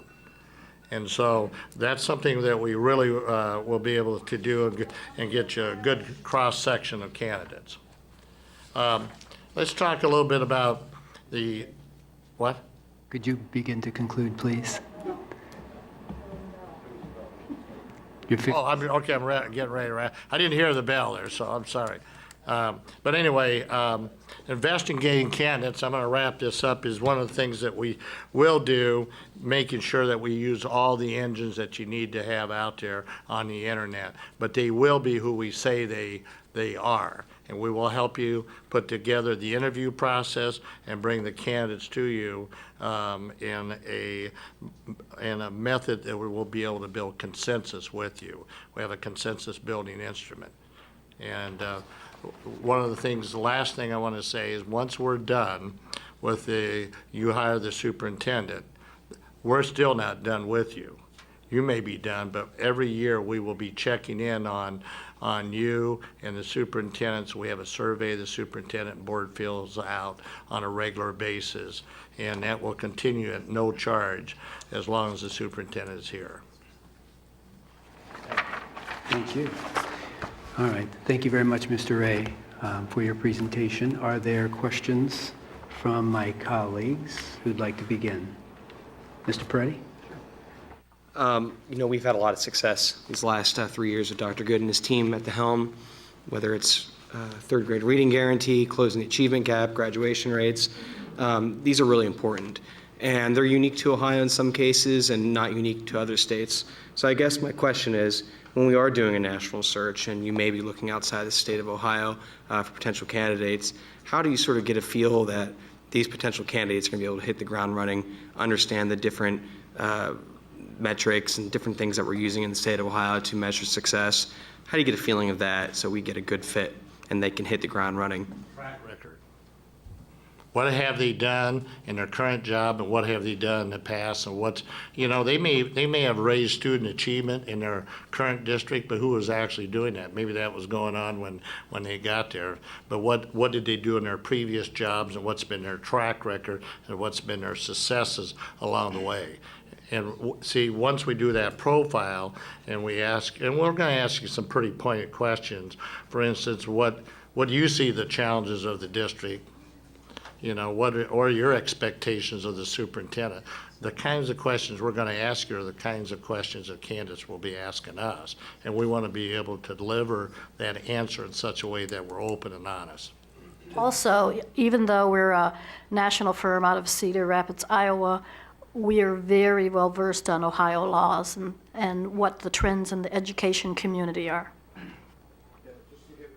In Cincinnati this past spring, Laura didn't just get this job because she was the deputy, and the 5 that they interviewed in addition to her were well versed in Ohio, whether they did their own homework or they knew from before.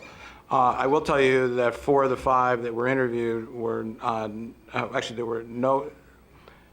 were no Caucasians. that were interviewed, and that happened to be how it's sorted out. The other thing that Gary didn't mention prior is that one of the things you will see before you get to the 5 or the 2 or 3 is the top 10 or 12 that we bring to you will actually have to do videos. They actually have to answer 3 questions. It is timed. You will have an idea of what they look like, how they speak, and those questions will come from us and will be reflective of the issues in Ohio. It is very enlightening and extremely helpful.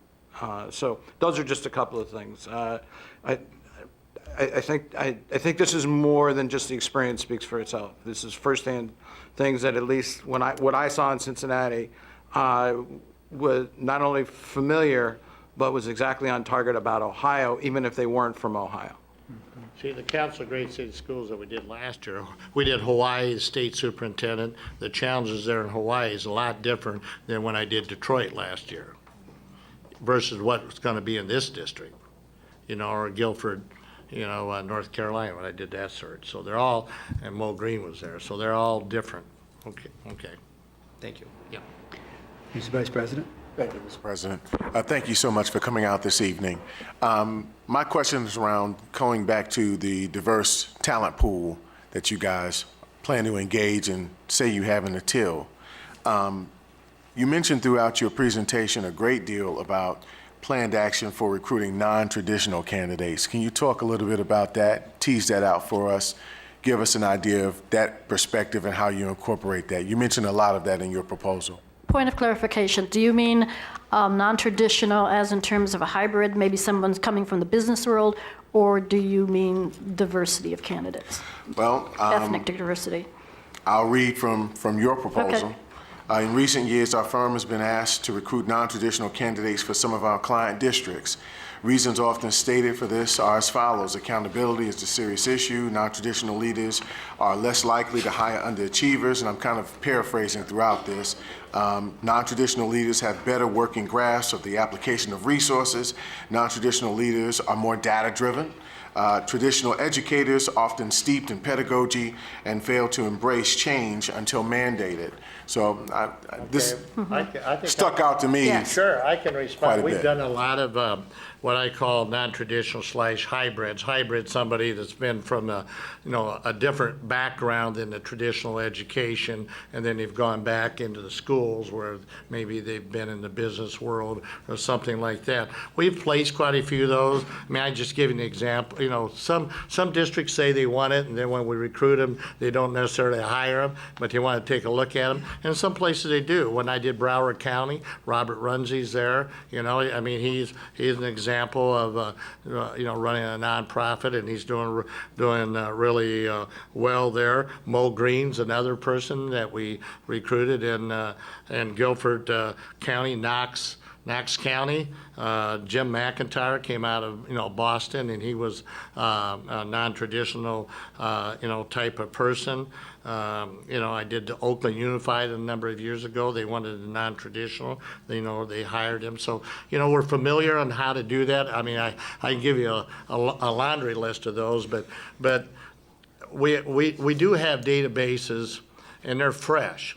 Yeah, I mean, you can't have a bunch of old databases, where people are already, on some other job or something. We refresh our database every year, even with traditional, non-traditional, or a hybrid candidates. And many people are hired not out of our databases. They're just people that we know in the field that might fit what you're looking for and have the skill set what you're looking for. We're going to contact them, but we also recruit people that are not in our database. So our point as far as non-traditional and hybrid candidates, we have access, and there's places to advertise for hybrid and non-traditional candidates. We have over 170 associates, the largest recruiting network in the country. And many of those people come from different walks of life, like many of you folks right here. Some of them are superintendents, some are business people, some of them are teachers, some of them have been principals, some of them, have been from the clergy. So we have a huge network to cast out there based upon your profile. And what's gonna work best for your school district is what you identify that not only the characteristics and traits, but what are your expectations and where you want to take the district. And then we've got to be able to go out and knock on doors and recruit people that's going to be able to take this district where you want it to go. Thank you. Thank you. Thank you. Who'd like to go next? Mr. Brown? Sure. I want to turn back and focus a little bit more on the recruitment. Just want, on an overall basis, and specifically, what tools, what tactics, what strategy do you use to recruit candidates for Columbus City Schools? Okay, and they can certainly chime in. From a recruitment, once we understand what that profile is, it's going to go out to 170 associates. And then those people will go out and help recruit for you once we know what that profile is. Then we're going to go into our database and say, and those folks have been pre-screened as far as their strengths and weakness. It doesn't help us to recruit a bunch of people that are not going to be, to your challenges that, you're looking. We will be we always go to the NAPSI convention, which we will be presenting there. Our firms ask every year to present. And so we'll be at that convention. It'll be here in October. And same thing with the ALIS. And we're also going to be at the Council of Great City Schools. So we will be recruiting in those various conventions that has a good cross-section of people using our 170. Plus, we're going to also obviously advertise in certain, professional publications, to be able to be out there and do that. So those are some of the, we'll sit down with you and to get your approval on not only the advertisement, but conventions that we're going to be at anyway, so it's not going to be a cost to you, but, and utilize our 170 associates once we certify what you're looking for. And once you have certified what you're looking for, going to those national conferences, we're able to actually set up meetings with individuals, and some of those individuals may not have been interested, but once they have the opportunity to talk with us, again, it's about those relationships that we already have, and so those national associations are a great recruitment tool for us, and we utilize that. And one other footnote, Mr. Brown, is that in Cincinnati alone, 4 of the 10 quarterfinalists, I guess you would call them, depending on how you line them up, were actually solicited, if you will, by the firm based on that they knew them, what they knew, what fit, not just who applied. And I think that's, there's one part is the net is very broad and larger than anybody has. The second side is the screening side of the net, I think has been extremely effective in what it delivers to you for your consideration. We ask every group, is there anybody out there that you'd like to see apply for this job? And we record it. And we record it and we contact those people. Because, from our standpoint, it's not something, that we get rewarded one way or another. We're looking for the very best candidate. If the very best candidate's like 5 blocks down the street or 5 miles or 500, we're going to go after them, be aggressive on that. But we're going to ask people, we're going to ask board members, we're going to ask people, who you'd like to see apply for this job? And we're also going to ask them what kind of questions you'd like to see the board ask during the interview. That's how you get transparent, use that word transparency, but we actually practice it. Thank you, and that leads me directly to my next question, and talking a little bit about transparency and sunshine and the importance of having those as features of our process. But there's also a need for confidentiality, particularly with some of the candidates. How do you balance those? Well, it's a tough balancing act. There's no doubt. I mean, from a candidacy standpoint, they would prefer their name never get out there. That's just from their standpoint.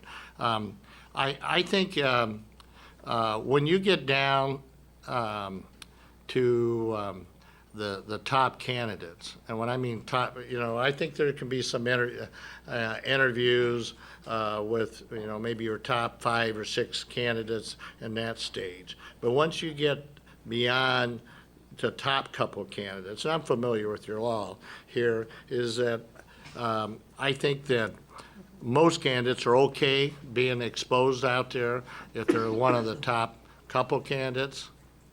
But if you go beyond a couple candidates, you're going to hurt your pool. I'm always going to tell you the truth, when it comes to that.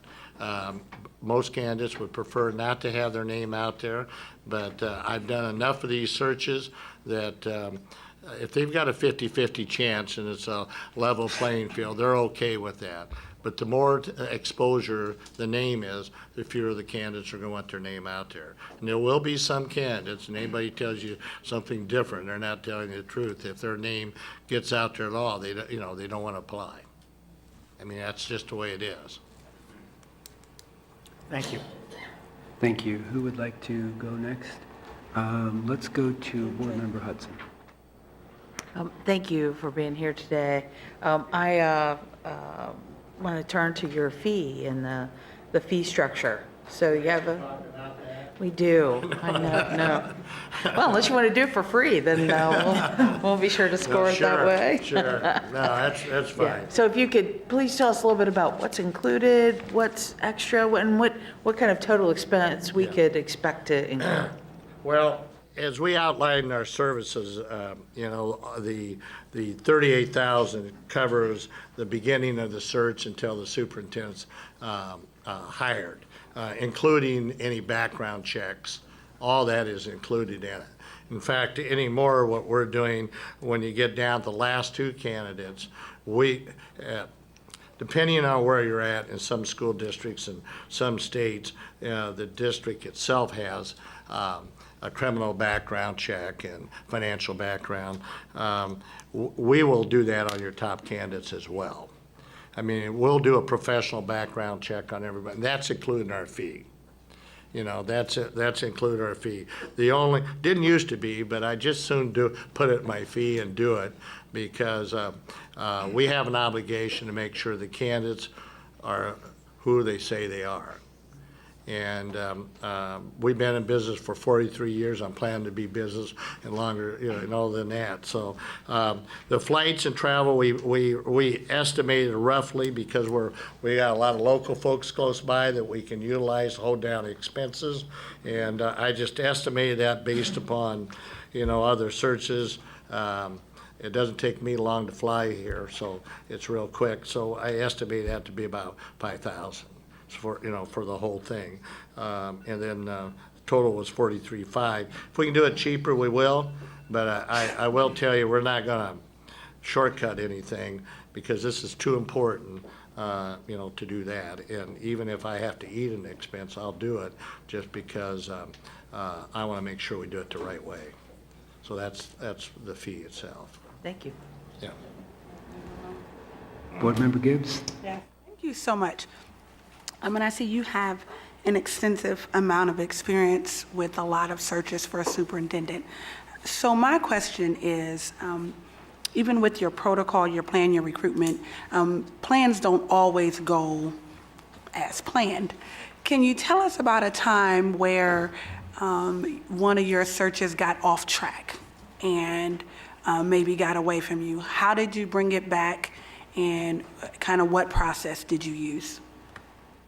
Well, we had a search that we had an entire board turn over during the search process. And different, yeah. And what we started with, I won't name the search, but I can give you a couple other examples. 43 years, you're right. Nothing goes as we all have our own personal lives. Everything doesn't go as planned. But the profile at the beginning of the search or partway of the search changed several times. And we had to have a couple meetings about what that profile was going to look like. And because we started out recruiting for one set of skills, and then he wanted a different set of skills, halfway through the process. That's not fair to the candidates or the constituencies that they, So we had to back up on that, and it was in the South that we did that, and they end up getting a very good superintendent who still has to be there. But I think that's a good lesson learned from our firm, is that as new board members come on, we got to make sure that everybody's on the same page of what they're looking for.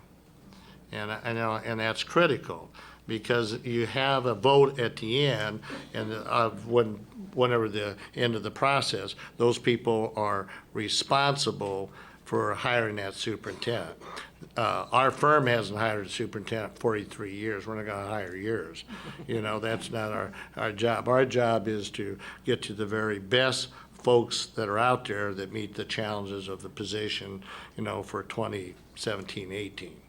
And so that's one of the lessons that we learned, is that if you got folks turning over or coming on, you got to make sure they're on board. Okay. And in your experience, even because you have board, you have turnover, but you also work with a lot of groups and community groups, a lot of competing interests. Have you ever had one of your searches like hijacked, or, you know, different interests kind of jump in and pull the search, you know, maybe in one way and you had competing interests? Can you tell me, in one of those instances, how did you bring everybody back, and what was your firm's philosophy on how you made the decision on how to solve that problem? I'd like to speak about that from my experience as a school board member. The hijacking process comes a lot of times from the community or from union entities, but what you have to always remember, and what Ray and Associates always remember, is that it's your search, and that you establish the guidelines and you tell us how you want it to run. A lot of members would want to sit in on those final interviews or get deeply involved as, you know, the search goes on. But that's when it's critical for you early on to decide how much or how little engagement they're going to have. And then Ray and Associates is also very amenable to being your press people. I mean, we will go out and stand out in front of the press and tell them about the process and the search, and be very transparent. Yeah, we've done things a lot. You know, there's a lot of different ways to handle a search, and I think that's one of the things we do bring to the table is experience. We're always going to sit down, you're going to make the final decision, but we're going to give you the pros and cons and of, you know, what's going right and what could be going right, or what you could expect that, you know, some challenges along the way as you make your decisions, because we can always go back and give you some experiences, you know, that's good or bad, that, you know, that's for different searches. I mean, I had one in Texas, a Council of Great City Schools, you know, that the board had a very strong alliance with business community groups, and those folks wanted to have a say in some things. They were pressuring some board members, you know, in that process, and trying to change the process a little bit. But we regrouped. I had some conversations with the board, had conversations with those outside groups, and said, you know, these are the folks we work for, and we're going to have to settle our differences. So I've been a little bit of a mediator at times over the years, but not very often, not really very often. Thank you. One other thought, Ms. Gibbs, is that sometimes you're hiring a firm and you're hiring a process. It's yours, you can change it. But within that framework, sometimes when it starts to look like it may go astray, to turn and say, this is the process we feel is in the best interest of our students and our community, and kind of redirect some of those questions, or, you know, those that are disconcerted, we don't have any problem with that. You know, may we be an asset to making sure that you guide and direct and make it your process that you want followed. Thank you. Thank you. Board Member Reyes? Thank you. So as we are aware, many districts are looking for candidates who are change agents. How have you vetted candidates that have demonstrated characteristics and the proven ability to provide high levels of quality education and measurable results? Well, the word change agent jumps out at me because sometimes what boards think they want change agents, sometimes they don't necessarily end up hiring a change agent, you know, because I think what I would like for the board, if a board asked me, we would like a change agent and say, okay, what do you want change? What does that really mean, so that we understand what you really mean when you use that term? Because that term is tossed around a lot in our business. You know, we want a change agent. Okay, what do you want change? Because we have to identify what that really means. And we've been very successful to be able to zero in on what that definition might be. And then we can go ahead and I mean, I've had districts say, we want somebody to come in and clean this place up. I said, okay, what do you mean by that? I mean, you're talking about test scores, you're talking about administration, you're talking about, what do you mean by that? And we've been very successful, you know, doing a good job of matching people up. And it's a marriage is what we're talking about, a marriage. You know, somebody, whoever takes this job has got to be able to fit in the community. They got to be able to fit to the challenges and your expectations. And because we don't want to do that. I got a 2-year guarantee. I used to have a 1 year. I went to a 2-year. Then all my competitors had to go. They thought I was nuts. But, you know, after, you know, if we can't find somebody in 2 years, something went wrong. You know, it doesn't stay. And so we're going to make sure that person fits into the fiber of the community and staff, and it's going to also meet your expectations. So when you say the word change to me, agent, we're going to have to identify what that is. I really want you to concentrate on the second part of my question. Okay. The demonstrated characteristics and proven ability to provide high levels of quality education and measurable results. So excuse me for throwing you off with the change agent piece, but I really want you to concentrate on that second piece. Well, again, you know, and I'll let my colleagues here, my associates answer it too. Again, it goes back to, you know, to the track record and data. You know, I just had one just a while back. They wanted student achievement. Well, we made sure that those candidates provide data, and not only the gaps in between that data. What did they do that with, particularly with groups of students? And I think data tells you an awful lot, at least from a starting standpoint, what they have done in that arena. So we made sure that we got the data that met what that board was looking for. And we've been pretty good at that. I think it also goes to when we do the investigation about who they are in their community and for past employers, those are the kinds of questions that we're going to be asking whoever their last supervisor was, or the teachers in the district, or even the students in the district. You know, I was just sitting here thinking, we haven't mentioned students very much when we're here, and that's something that we need to keep focused on, that we're looking for school leaders as an organization. But at the end of the day, it is about the students. If I may chime in for just a second, and maybe it's almost a touch to both parts. You have guided and have had a change agent. This may be a little inside baseball, but you're in the middle of that process. You've got a heck of a foundation. You've got scores that didn't exist before. You've reduced expenditures by $50 million. You got 22% increase in preschool participation, et cetera, et cetera. So you're starting from a very different foundation.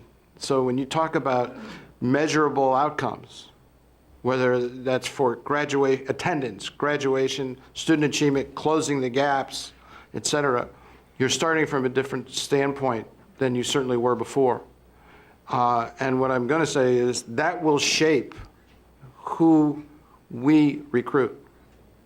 There's one thing about those that walk in amidst challenges and struggles, and we won't use the word turmoil, we'll just imply it. And those that walk in now to something that has a real foundation, and you don't really have to be the architect, you just have to figure out what you want the rooms to look like.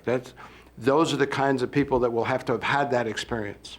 Because you certainly, I don't think, are looking for something that's going to undo all the successes you've recently had. And that would be utmost in our mind, or at least utmost in my mind, and maybe because of the inside baseball. But I just think I think your question's right on target, particularly because of where you are. And I say changing because this district changes all the time. So today it could be this way, but tomorrow will be different because of something else that happened, or a policy that changed, and actually we've cut $200 million since I've been on the board. So that's a big chunk of money. So that's the individuals that we're looking for. Yes, we want to add to what we have, but a lot of times people say they've done X, Y, Z at a district that they came in and all they had to do was probably just coast. But unfortunately, some don't just coast. They come in and they start doing all sorts of things, or the district changes because of outside control. And I think you understand what I'm saying at the end, because I see you smiling. So that's kind of like what I'm talking about with changing. So change agent is not always making changes to what's existing, but a change agent is somebody with agility, ability to interact. And I'm not saying something you don't know, but to adjust to the changing environment that it takes to run a huge urban district, the largest district in the state of Ohio. So a lot of times we get candidates that do not have that experience, and we're rolling the dice to see if hopefully they do get that. So just want to throw that out there. Make sure they have the experience. Thank you. Any other questions from board members for Ray and Associates? Okay, Mr. Ray and Mr. Collins and Ms. Donaldson, thank you for being here this evening. We appreciate it very much. The board is now going to, if there's no objection, take a brief recess. We will tally our scoring rubrics. And if everybody would hand their scoring rubrics to me.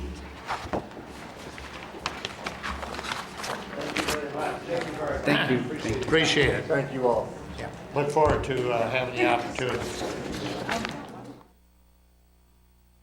Thank you for your patience. On our agenda, we have, at the end of this meeting, one piece of legislation, that is to select a search firm to manage the search for our next superintendent. And I will ask the Vice President to introduce and read a resolution. Thank you, Mr. President. This is a resolution regarding the selection of an executive search firm to assist the board conducting the search for superintendent. Whereas the Columbus City Schools Board of Education, the board, has been informed by the superintendent of his intent to retire at the end of the calendar year 2017, and whereas the board wishes to engage the services of an executive search firm to assist the board in identifying and selecting candidates for consideration for the next superintendent, and whereas the board has heard public presentations from several executive firms, and whereas the board has scored the presentations on a variety of dimensions to identify the firm with the greatest potential to meet the needs of the board and district. Now, therefore, be it resolved that the Columbus City Schools Board of Education selects Hazard Young Attia Associates, HYA, to serve as the executive search firm to assist the board, and be it further resolved that the board hereby authorizes the superintendent and treasurer to negotiate and effectuate the terms of the agreement with the firm selected. Mr. President? Is there a second? Second. Moved and seconded. Colleagues, is there discussion on the resolution before us? Seeing none, Mr. Treasurer? President Baker? Yes. Mr. Brown? Yes. Vice President Cole? Yes. Ms. Gibbs? Yes. Ms. Hudson? Yes. Mr. Peretti? Yes. And Ms. Reyes? Yes. That motion carried. President Baker? Thank you very much. Congratulations to HYA. If there is still staff from HYA in the room, congratulations. We'll be in touch. All right, the chair will now entertain a motion that we adjourn this meeting. So moved. Second. Moved and seconded. Mr. Treasurer? Mr. Brown? Yes. Vice President Cole? Yes. Ms. Gibbs? Yes. Ms. Hudson? Ms. Hudson? Mr. Peretti? Yes. Ms. Reyes? Yes. President Baker? Yes. That motion carried. We stand adjourned. Thank you.